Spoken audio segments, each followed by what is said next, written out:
एक गांव था जिसमें दो बच्चे थे। एक छोटा था करीब 5 साल का और दूसरा बच्चा था 14 साल का। दोनों में गहन मित्रता थी, बहुत ही गहन मित्रता थी। दोनों एक साथ खेला करते थे और खूब खेला करते थे। दोनों दोस्त थे। एक दिन ऐसा हुआ कि वो दोनों दोस्त खेलते हुए गांव से बाहर चले गए और खेलते खेलते बड़ा वाला जो 14 साल का बच्चा था वो किसी कुएं में गिर गया। अब छोटा बच्चा घबरा गया, सोच रहा है कि अगर मैं घर इनको लेके नहीं गया तो मेरी बहुत पिटाई होगी। छोटे बच्चे ने और बड़ा बच्चा चिल्ला रहा है अंदर से, मुझे बाहर निकालो, मुझे बाहर निकालो। छोटे बच्चे ने एक रस्सी लिया और रस्सी फेंक के उस बड़े वाले बच्चे को, 7 साल के बच्चे ने उस 14 साल के बच्चे को बाहर निकाल लिया। गांव आया, गांव में अपनी आप बीती उन्होंने बताई सबको।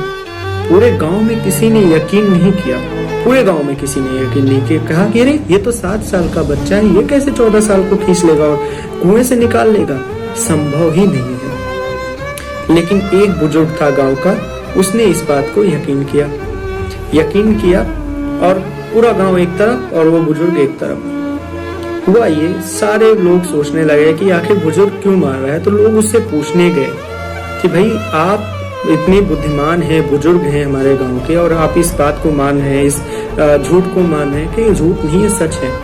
कहीं संभव ही नहीं, कहीं क्यों नहीं संभव है। जानते हैं वो क्यों संभव है?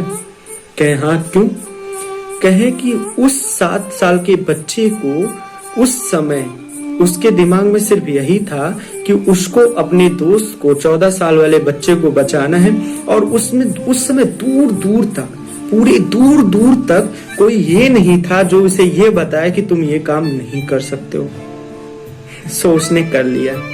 अगर वही बात है ना, अगर आपको पता है, आप अगर पहले से ही हार मान जाओगे किसी चीज को लेके तो आप हार जाओगे।